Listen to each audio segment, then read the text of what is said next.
Assalamualaikum warahmatullahi wabarakatuh. Selamat sore. Pada video kali ini kita akan belajar tentang ekosistem. Apa itu ekosistem? Ekosistem adalah sistem ekologi yang terbentuk akibat adanya hubungan timbal balik antara makhluk hidup dengan lingkungannya.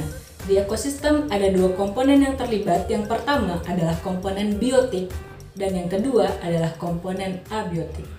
Komponen biotik atau secara singkatnya diartikan sebagai komponen hidup adalah komponen yang meliputi semua organisme atau makhluk hidup. Di antaranya ada bakteri, protista, jamur, tumbuhan, hewan, dan juga manusia. Sedangkan komponen abiotik atau secara singkat diartikan sebagai komponen tak hidup dan secara istilah diartikan sebagai komponen fisik dan kimia yang mempengaruhi keberlangsungan hidup makhluk hidup.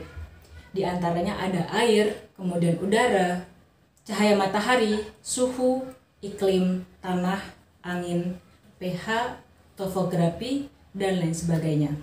Mari kita saksikan salah satu jenis ekosistem yang ada di bumi, yaitu ekosistem sawah. Selamat menyaksikan.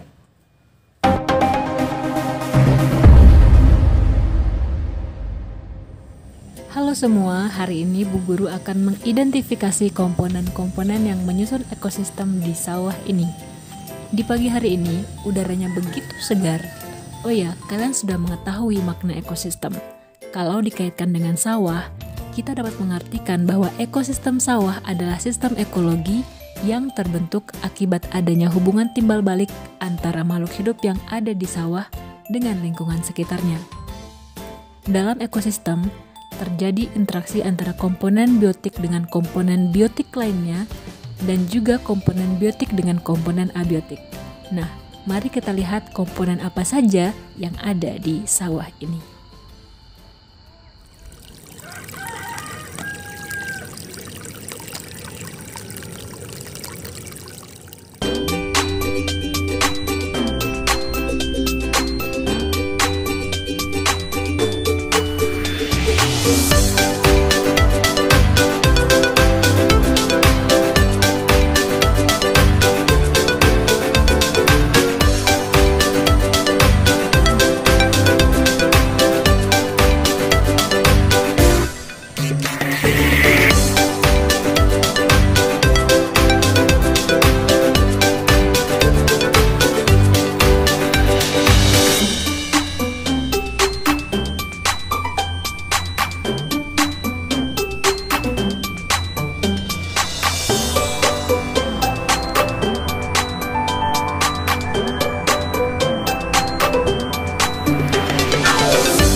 Bu Guru sudah mengidentifikasi komponen-komponen apa saja yang ada di ekosistem sawah. Sekarang tugas kalian adalah menyebutkan kembali komponen-komponen apa saja yang ada di ekosistem sawah tadi.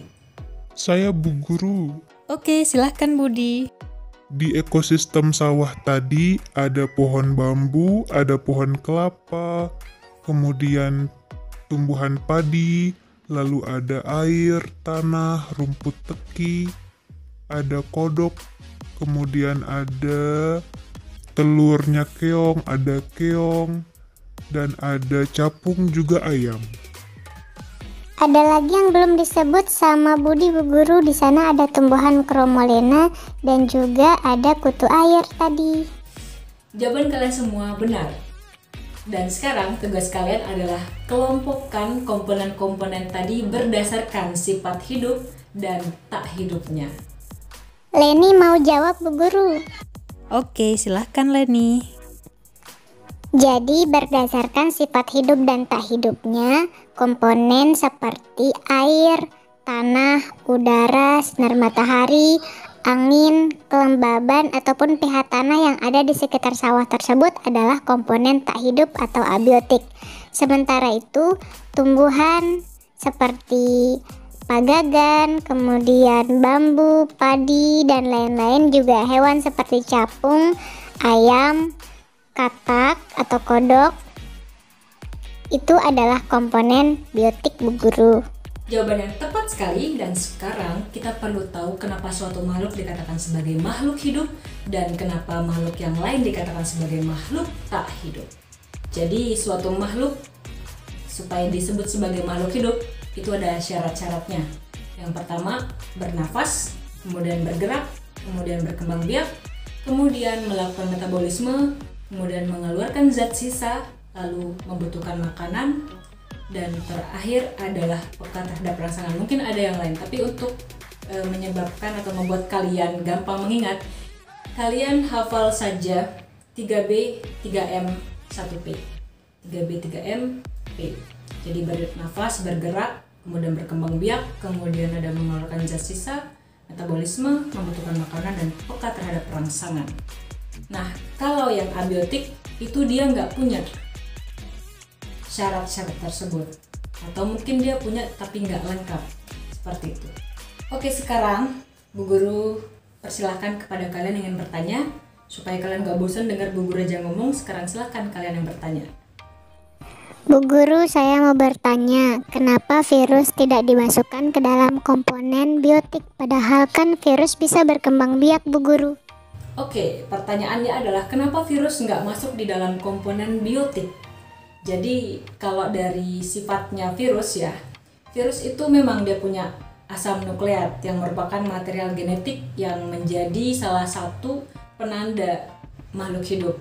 Tetapi virus itu nggak disusun oleh sel.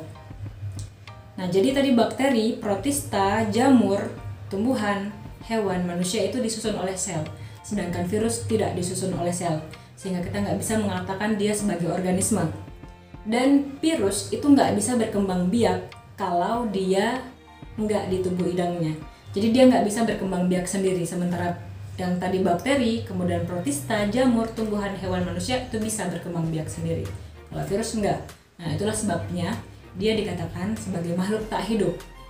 Jadi dia punya ciri hidup tetapi nggak semua dia miliki, hanya sebagiannya saja. Oke, ada pertanyaan yang lain? Bu Guru, kalau interaksi antara anjing dengan padi itu termasuk jenis interaksi apa, Bu Guru? Pertanyaan yang cukup menarik. Nah, kalau di ekosistem sawah, misalnya ada anjing, kemudian ada rumput atau padi, kira-kira interaksi antara mereka apa?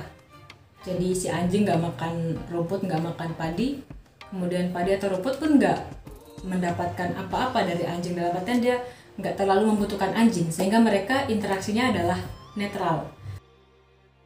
Sekarang saatnya Bu Guru berikan tantangan kepada kalian. Jadi silakan kalian cari pasangan, satu kelompok ada 2 orang. Kemudian tugas kalian adalah perhatikan gambar berikut. Lalu kalian identifikasi komponen-komponen biotik dan abiotik yang ada di ekosistem tersebut. Nah, setelah itu nanti kalian hubungkan kira-kira interaksi apa yang terjadi di antara komponen-komponen tersebut. Selamat mengerjakan. Nah, setelah itu nanti kalian komunikasikan hasil kerja kalian. Terima kasih untuk partisipasi kalian, Bu Guru sangat senang sekali. Semoga kalian tetap sehat, tetap semangat dalam belajar, tetap semangat mengasah pola pikir. Kemudian nantinya Bu Guru berharap kalian memiliki kemampuan argumentasi ilmiah yang cukup tinggi, dan kelak kalian bisa memiliki kompetensi 4C yang dibutuhkan pada abad 21, yaitu creative, kemudian critical thinking, lalu collaboration and communication.